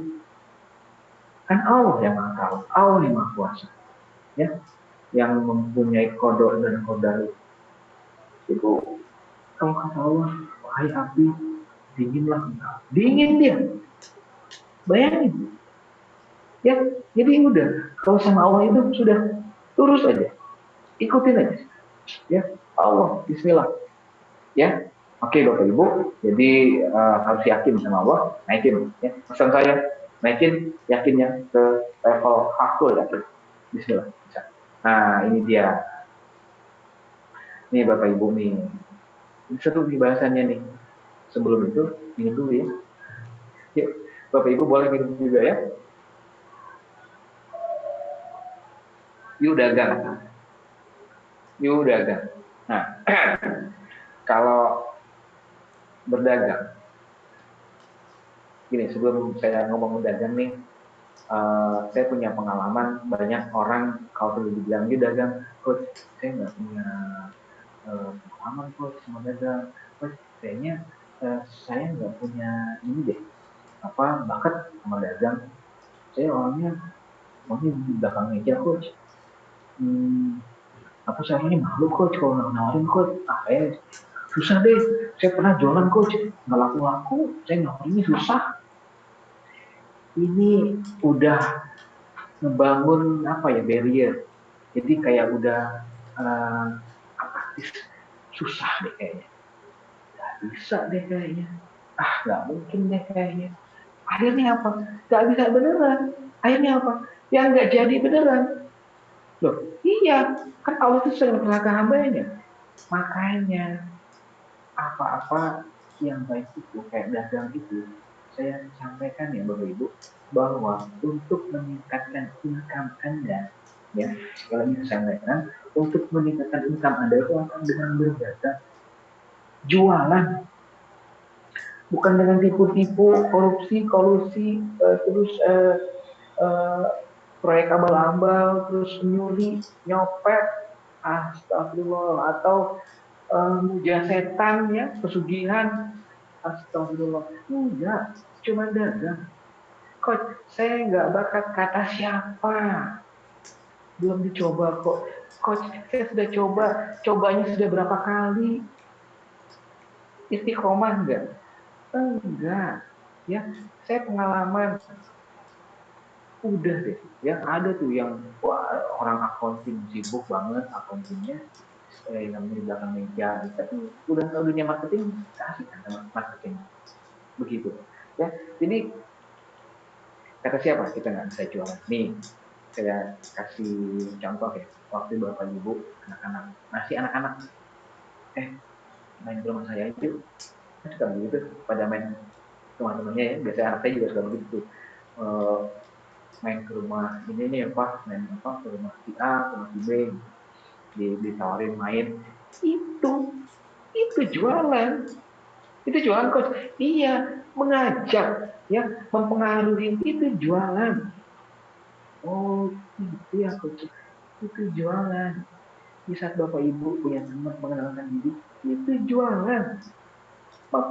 perkenalkan produk itu kan jualan. Nah, Bapak Ibu mengenalkan diri, itu jualan. Jadi kalau kata saya, proses Bapak hidup itu jualan sebenarnya. Makanya para sahabat itu pedagang. Itu maknanya. Kita nggak sih sama dagang itu. Ya, kita sekolah dari mulai SD, SMP, SMA, kuliah, kerja. Ya, akhirnya dunia perdagangan kita dikuasai siapa? Dikuasai orang-orang sana tuh. Ya enggak? Ya enggak? Nanti kalau udah gede mau jadi apa? Insinyur, dokter. Ya enggak?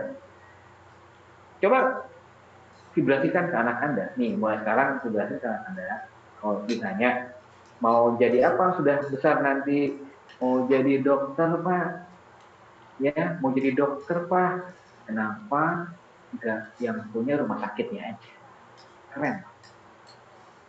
Ya enggak? Anak saya tuh suka bola.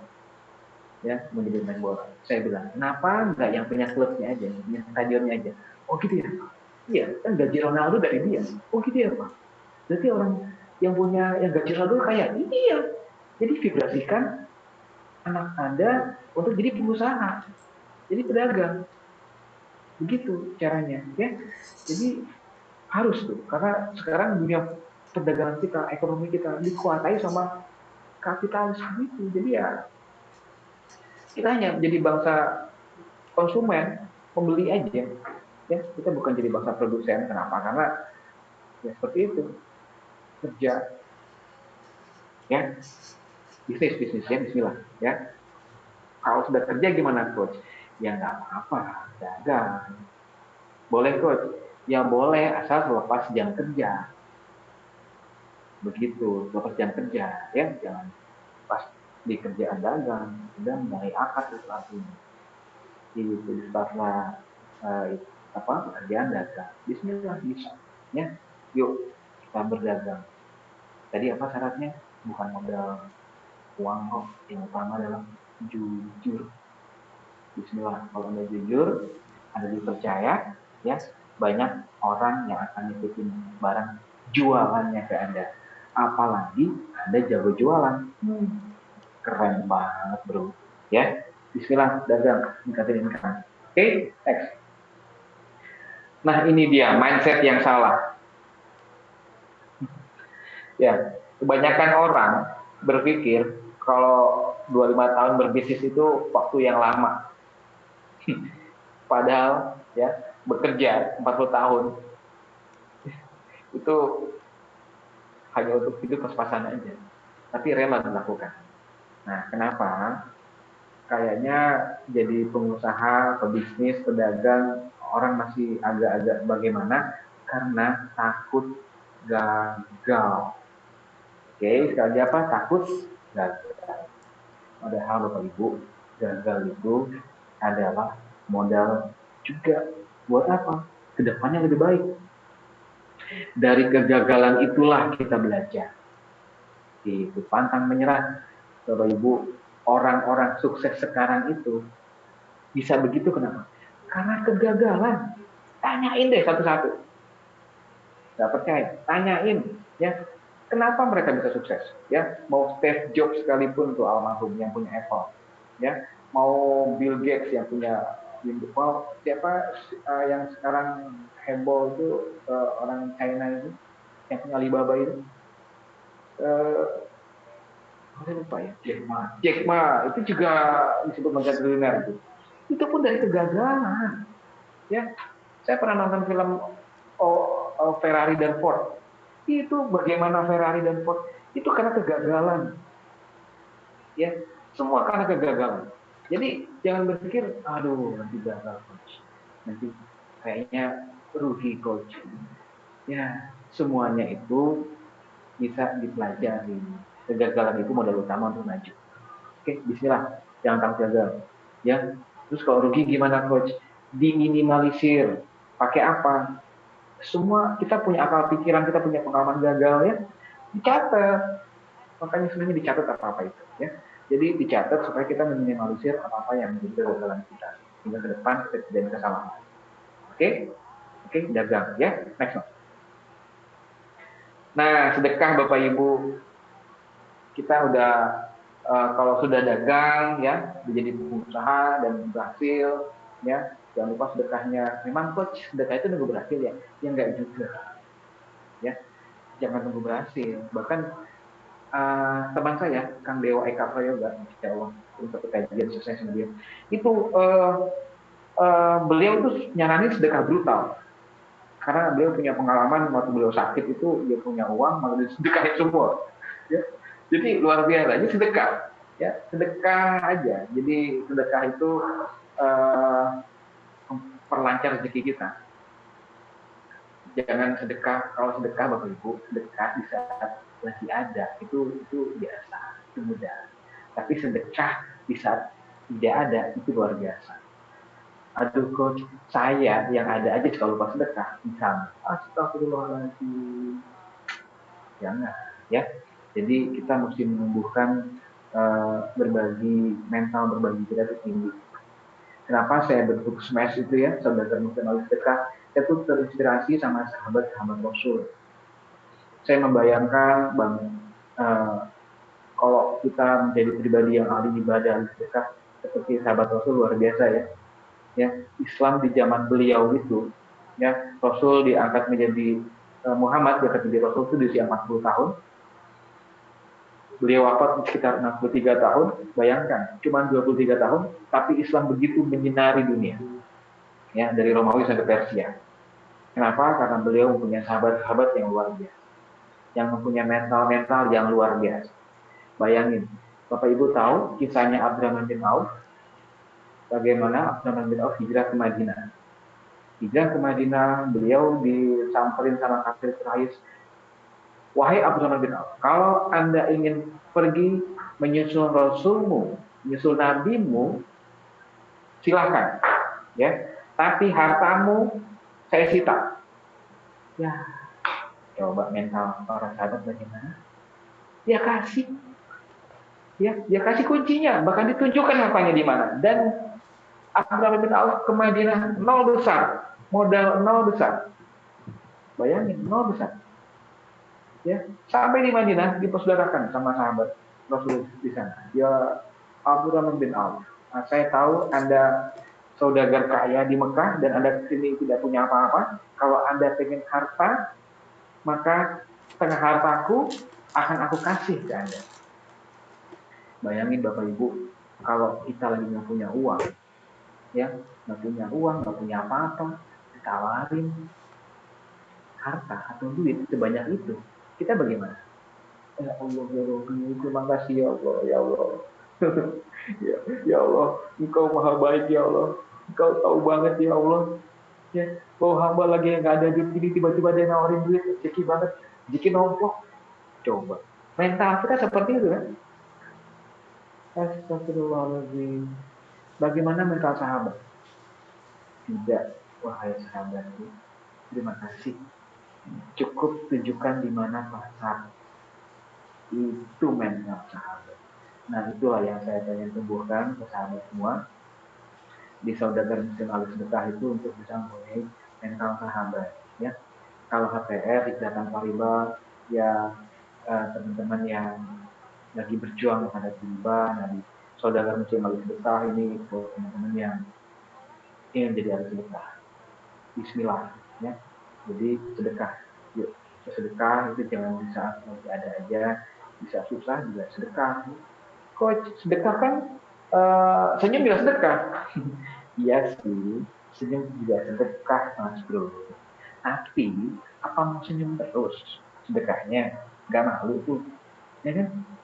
Iyalah, memang masjid dibangun, ya, rumah sakit dibangun, panti asuhan dibangun, rumah tafis dibangun, ya, segalanya pakai senyum gitu. Ya enggak lah, pakai semen bro, ya batu segala macam itu pakai duit dibelinya, nggak pakai senyum.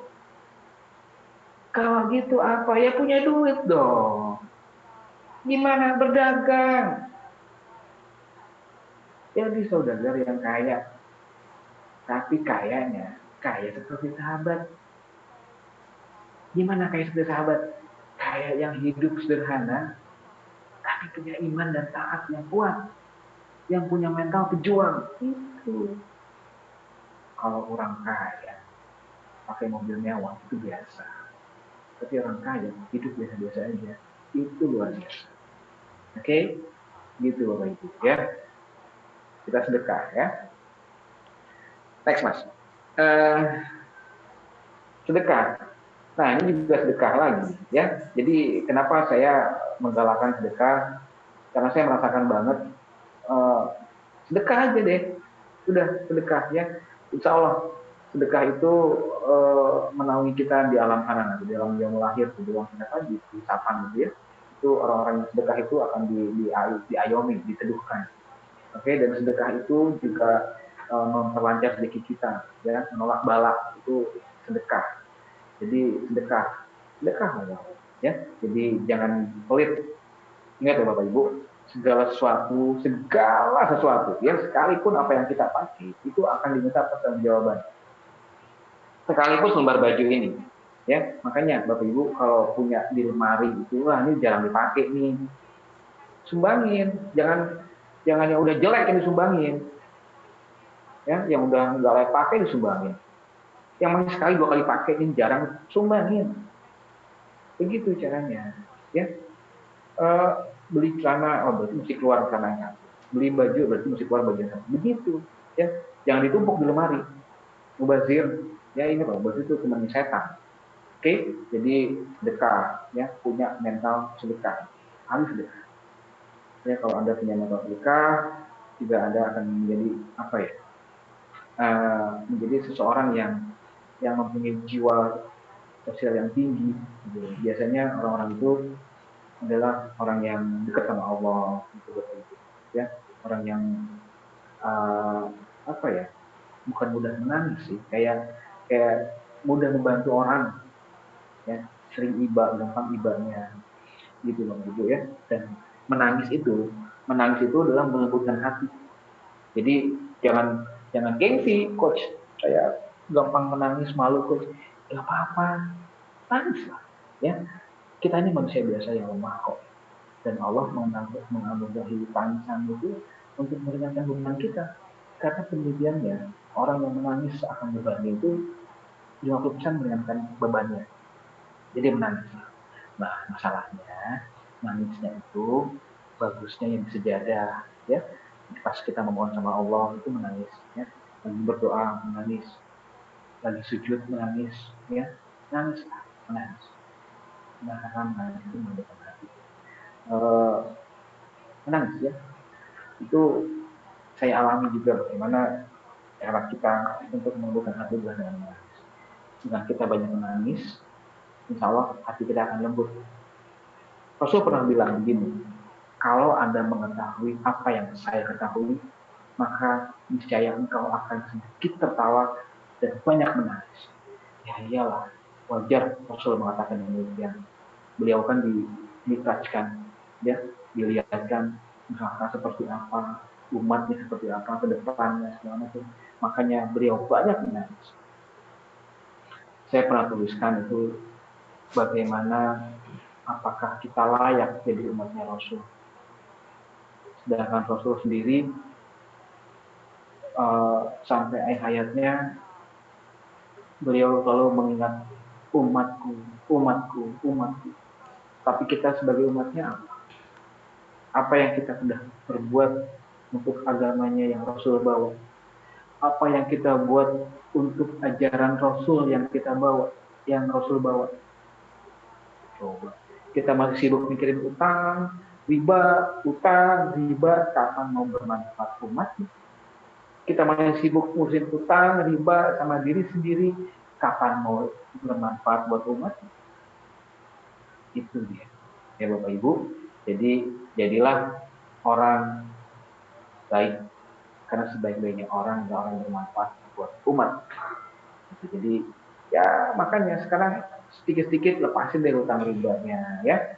Jadi nggak usah kekeh, ya kan? Tadi disampaikan di sebelumnya bahwa kalau Anda masih keras dalam ribanya, maka Anda akan diperangi Allah dan Rasulnya. begitu. Sedekah ya. Oke, next Mas.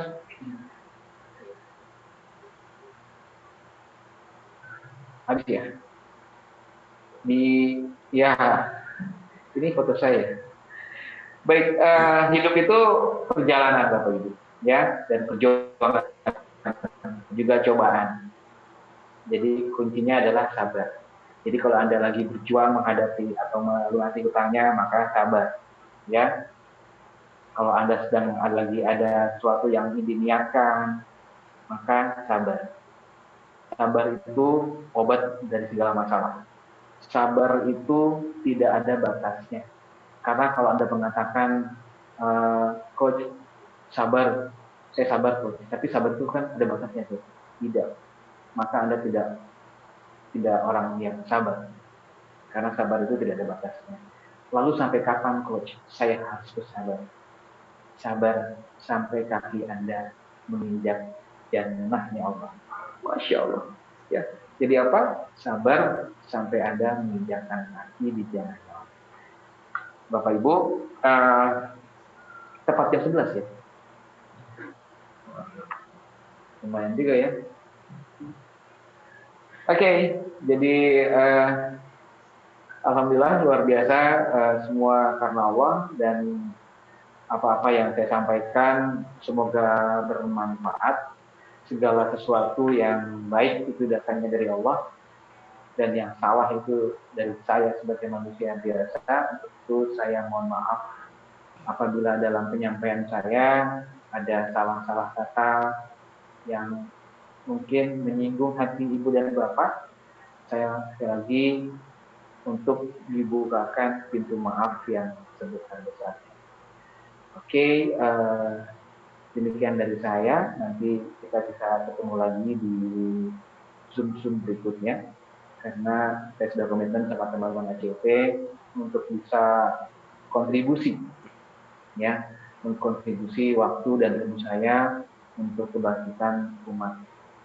Bahkan saya kalau melihat film-filmnya ACP itu apa ya, miris ya. Kita memang mesti jadi umat yang kuat gitu, tapi di luar sana banyak banget yang mesti kita bantu. Luar biasa, mudah-mudahan teman-teman ACP juga diberikan kesehatan ya, dan kekuatan untuk bisa terus berbuat buat umat, karena kita butuh mereka untuk bisa kemana-mana. Karena banyak sekali yang mesti dibantu. Umat ini gak hanya 1-2, ya. Banyak sekali. Belum lagi negara lain, luar biasa. Jadi bismillah ya. Hati Mas Sudirman dan Mas ya. Semangat ya Mas ya. Jangan khawatir, saya membersamai teman-teman semua. Monggo kita bikin semangat terus, dan nanti kalau ada teman-teman ACP yang membawa bidang UMKM, ya, kita bisa bantu untuk membuat mereka usahanya lebih maju, ya. Bagaimana cara marketingnya, promotingnya, packagingnya, pricing, targetingnya, ya. Insya Allah mereka juga saudara kita, karena Muslim itu dipersaudarakan oleh kita. Oke, demikian dari saya. Terima kasih banyak, Mas. Sampai ketemu lagi. Wassalamualaikum warahmatullahi wabarakatuh. Waalaikumsalam warahmatullahi wabarakatuh. Masya Allah, tabarakallah, pematerian yang sangat luar biasa dan mencerahkan Coach Ricky. Jazakallah khairan kasiran sudah berbagi banyak terkait dengan hijrah tanpa riba ini. Nah, Coach, kalau kata Coach Adil nih masih ada waktu nih Coach untuk tanya jawab. Kira-kira masih kita bisa lanjutkan ya Coach ya? Boleh, silakan. Boleh, oke. Sudah banyak nih pertanyaan-pertanyaan yang masuk ke saya, tapi sebelum itu saya juga ingin mengingatkan bahwasanya program ini mendukung program sedekah modal usaha mikro untuk teman-teman kita, para pengusaha yang terkendala karena pandemi COVID-19. Maka dari itu kami mengajak untuk sahabat-sahabat dermawan di sini berbagi, menyedekahkan sebagian hartanya untuk mereka semua. Seperti yang tadi sudah disebutkan oleh Coach Ricky juga, bahwa salah satu pelancar urusan kita adalah salah satunya dengan bersedekah. Yuk teman-teman bersedekah, bisa melalui tautan yang sudah ada di poster maupun di rekening BNI Syariah di nomor 99004 kali 1 juta. Oke, Yuk kita langsung ke sesi pertanyaan. Di sini sudah ada yang masuk pertanyaan yang pertama nih Coach, yaitu dari Ibu Diah Nur Ayu.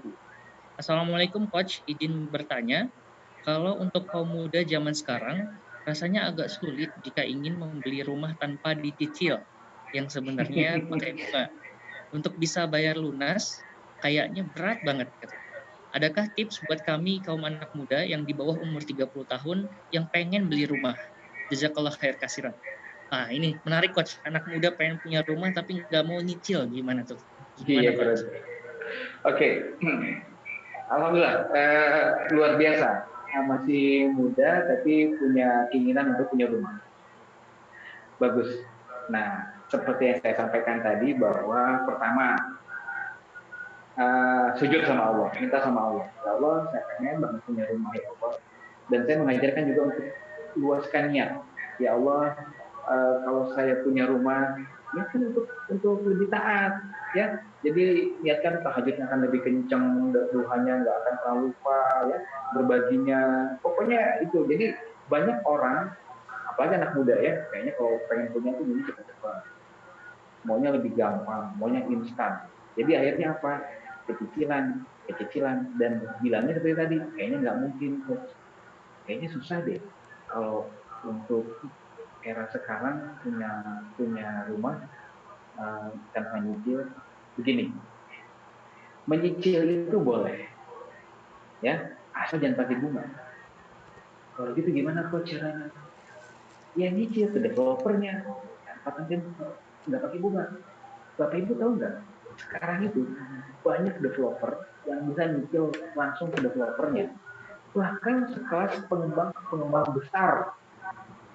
Saya kan rumah di Sentul. Itu kalau saya jalan tol itu banyak ada perumahan 36 kali cicilan tanpa nggak ke bank, langsung ke developer. Ada seperti itu.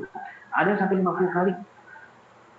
Boleh nyicil, ya, nyicil, tapi jangan pakai bunga. Bisa nggak coach tanpa cicilan? Bisa banget. Masih muda apalagi masih banyak kesempatan. Kalau gitu gimana coach? Ya kontak dulu aja. Ya, kontrak dulu sambil berdoa, sambil kencengin usahanya, ya kan? Terus punya usaha segala macam, nanti Allah kasih kemudahan. Boleh nggak saya kasih cerita? Nih, ada teman saya, dia pengen banget punya rumah. Akhirnya karena dia paham riba, dia nggak memaksakan itu, dia kontrak dulu. Akhirnya kontrakannya habis. Dia pengen banget punya rumah di situ karena di situ udah cocok sekali lingkungannya, anaknya segala macam, dekat masjid pula. Akhirnya bingung dia, keliling-keliling ke komplek itu nggak dapet karena harganya agak lumayan sewanya. Terus tiba-tiba di sebelah rumah, padahal rumahnya nggak ada yang dikontrakin, nggak ada yang dijual, nggak ada. Tapi tetangga sebelah, coba aja Pak, ini ditanya ke yang punya, siapa tahu dijual, atau siapa tahu dikontrakin. Tiba-tiba dia telepon aja ke yang punya rumah sebelah. Akhirnya apa? Rumahnya dijual ke yang teman saya ini, dan dikasih harganya lumayan miring, dan dikasih cicilan semampunya. Ya Allah, ya Rabbi, astagfirullah, Masya Allah, sampai sebegitunya ya. Dan dia pindah, cuman nggak pakai truk atau nggak pakai pickup, dia pindah ke sebelah udah kayak camping gitu.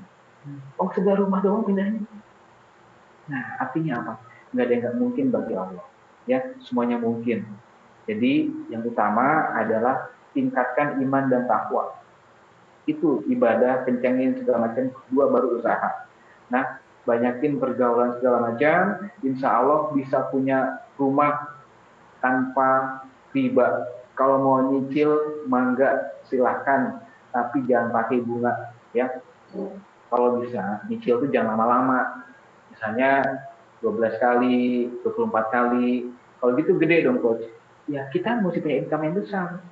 Caranya gimana? Dagang, saya bilang tadi. Banyak kok pengusaha yang muda bisa jadi kaya, bisa punya rumah, bisa punya mobil tanpa utang, tanpa riba. Bisa. Kalau saya bisa, Anda juga pasti bisa. Ya, semangat ya. Bismillah. Niatin sujud, lamain sujudnya, mohon sama Allah, dan yang nggak mungkin sama Allah. Oke. Masya Allah. Next. Mantap sekali Coach. Jadi memang harus dimulakan lewat gimana caranya kita meningkatkan iman dan takwa kita ya Coach ya. Dimulai Iya, dengan minta sama memperbaiki Allah. ibadah kita. Iya, jadi kalau Minta pikiran sama kita Allah. cuman nggak bisa, nggak mungkin, akhirnya nggak mungkin beneran. Ya, Betul. kayaknya kalau punya ini mesti nyicil nih.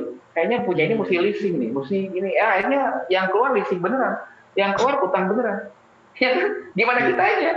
Kayaknya mesti leasing nih, kayaknya mesti bank nih aja itu utang semua. Oke, gimana kitanya? Bismillah, yakin bisa. Bismillah, Oke, yakin bisa. next. Masya Allah. Next, pertanyaan berikutnya Coach. Ini dari Siti Rahma Hanifa. Assalamualaikum warahmatullahi wabarakatuh.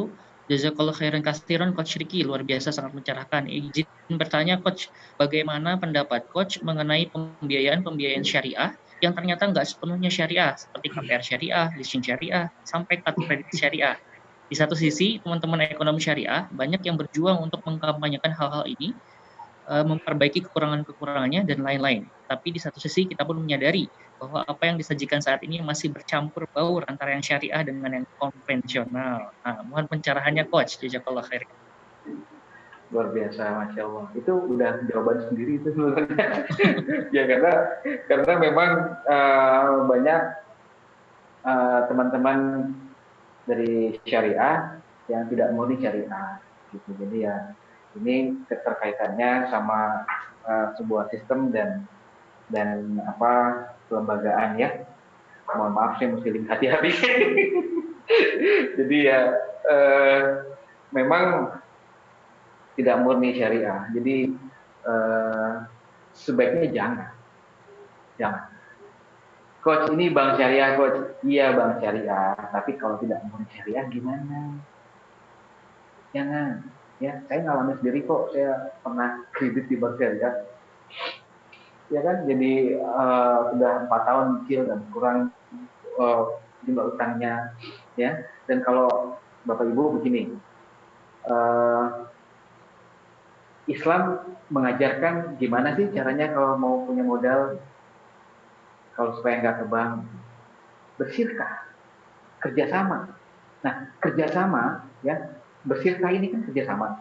Kerjasama kalau di dalam Islam bersirkah itu pemodal dan pengelola itu kedudukannya sama dan dibaginya keuntungan kerugian pun demikian. Kalau pemodal ya rugi dengan uangnya, kalau pengelola ya rugi dengan tenaganya, pikirannya. Karena kalau udah bersirkah kan menyatu. Begitu. Makanya penting di sini kita untuk menjadi pribadi yang jujur dan amanah. Kenapa? Saya selalu pesankan untuk para teman-teman yang mau menjadi pengusaha, pedagang, jadilah pengusaha dan pedagang yang jujur dan amanah. Nanti Anda akan dipertemukan dengan teman-teman pemodal yang jujur juga, yang baik juga, yang paham betul kalau hartanya akan diminta pertanggungjawaban, yang hartanya akan harus bermanfaat. Begitu, bayangin kalau kita ketemu orang baik yang dia paham hartanya harus dipertanggungjawabkan dan kita sebagai pengelola yang profesional paham bisnisnya seperti apa, jujur dan amanah, kok keren bisnisnya. Begitu ya. Jadi mau punya modal ya jangan gampang, bersirkah aja. Kapan ketemunya Coach? Ya doa aja, bismillah nanti ketemu sama orang-orang yang baik. Ya, tahan, bedakan keinginan dengan kebutuhan, gitu ya. Jadi kalau udah paham yang syariah, kalau syariah ya sudah, jangan, gitu. Masya Allah. Semoga jawabannya bisa terpuaskan ya untuk saudari Siti Rahma Hanifah. Terima kasih Coach atas jawabannya. Ya. Masya Allah. Ya, berikutnya Coach, ada pertanyaan dari Syamsu Ali dari Cirebon. Masya Allah, walaupun kita ngadainnya di Bogor dan kita ACT Jakarta Utara, tapi ini bisa sampai ke Cirebon nih, Masya Allah. Pak Syamsu Ali nanya, Assalamualaikum Coach Riki, apa langkah awal untuk bisa keluar dari hutang riba, sementara cicilan-cicilan di bank masih panjang? Kalau mau ditutup atau dilunasi, uangnya belum cukup. Terus kalau masih nyicil, saya terkena dosa riba. Solusinya gimana Coach? Wah ini dilematis nih Coach. Ya, dilematis dan ironis. Banyak banget teman-teman kita begitu. Dia paham riba. Ya, Tapi saya masih punya cicilan coach. Saya tahu riba, saya pengen lunasin nih, tapi nggak ada uangnya. Gimana coach?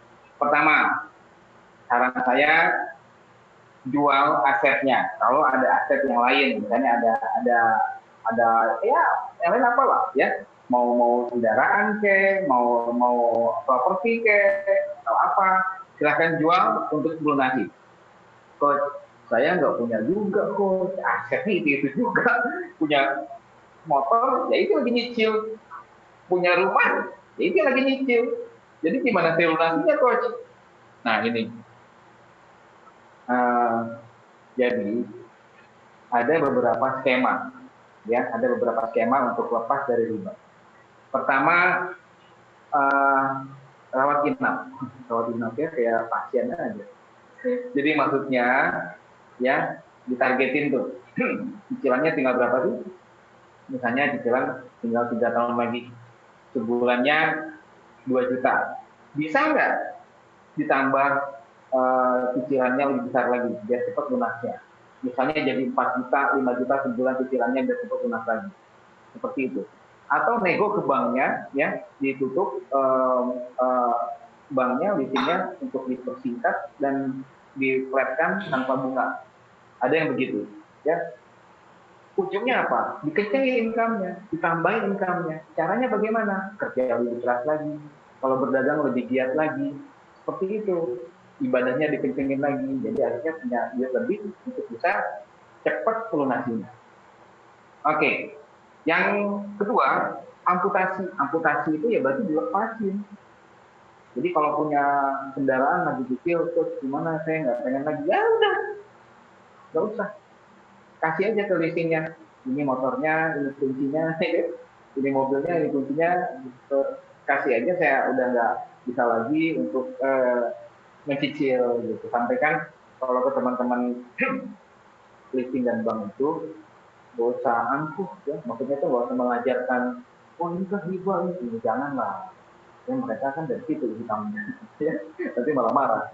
Jadi udah saya mohon maaf, saya udah nggak bisa nyicil lagi, saya daripada saya berutang, saya mohon maaf, saya serahkan aja ini kendaraannya, jadi motornya, ini kuncinya.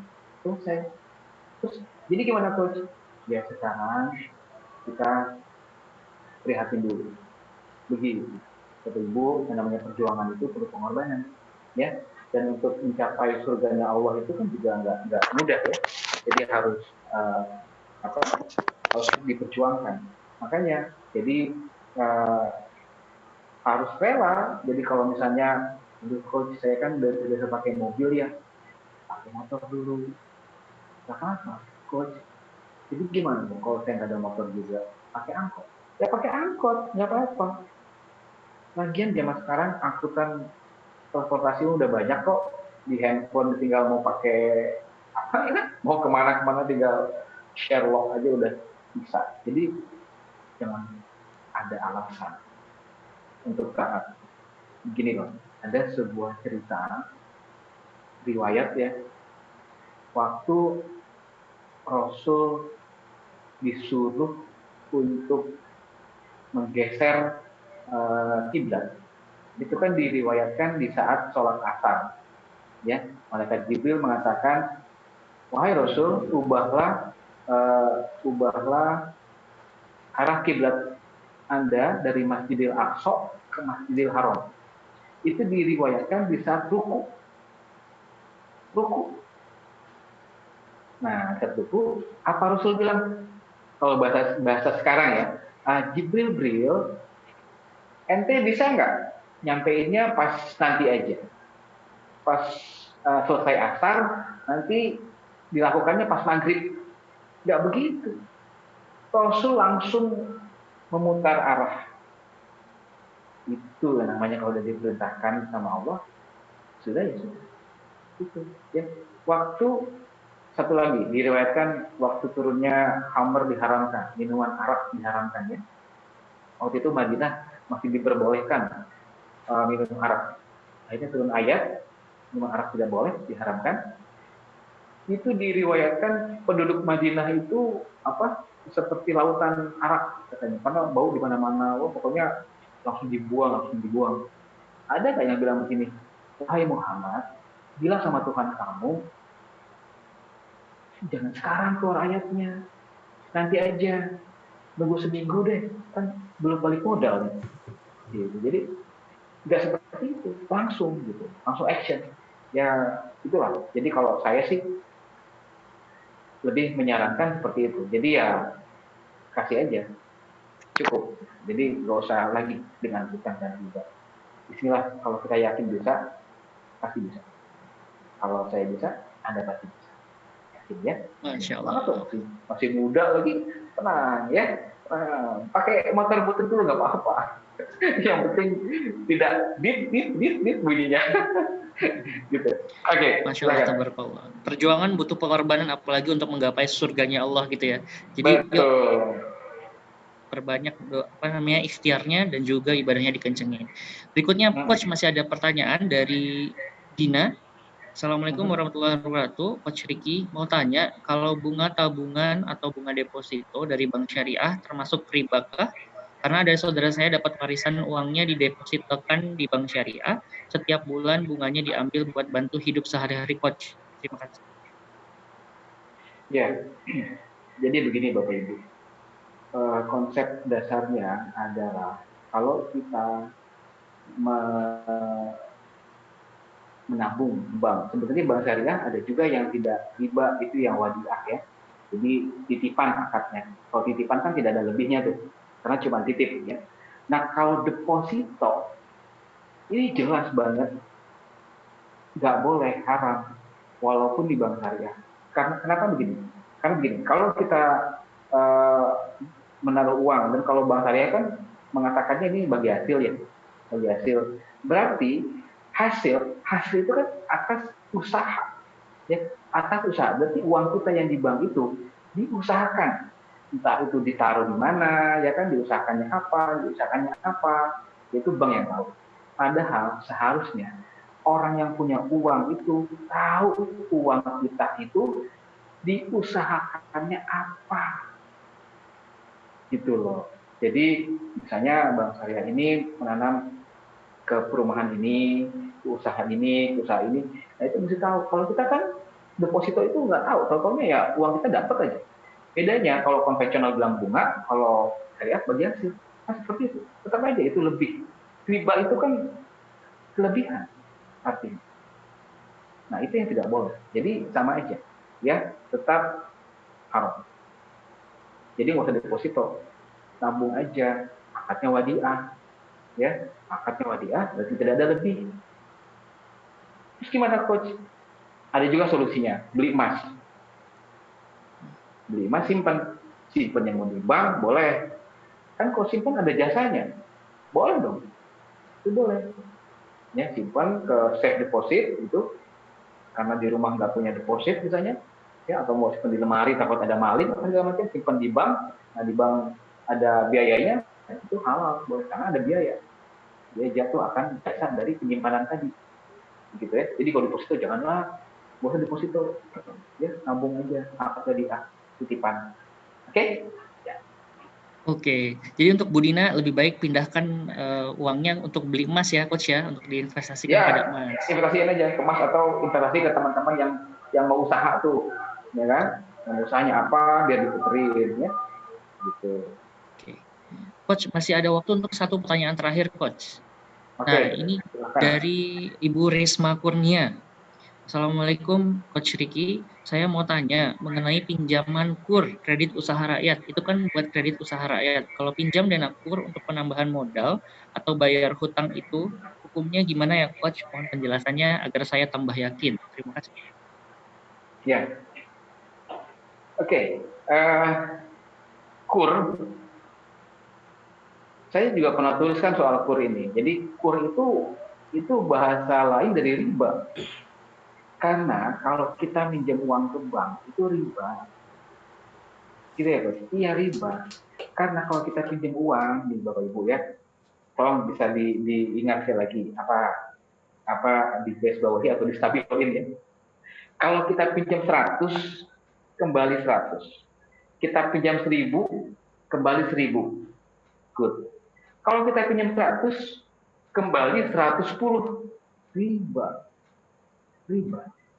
Coach, kalau usaha itu gimana? Kan usaha itu ada perputarannya, ada untungnya, ada ruginya.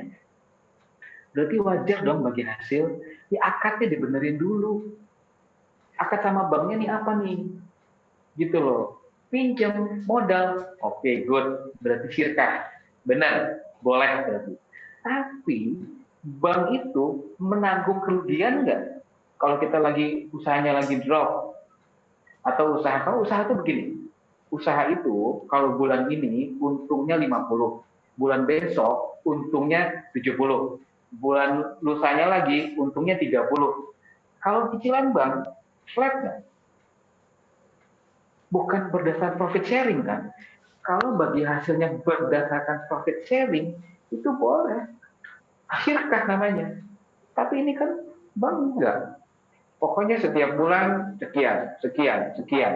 Dia nggak mau mengerti laporan keuangan kita. Ya bukan bersyirkah ya gimana? Oke? Jadi nggak boleh. Ya, kur itu juga haram.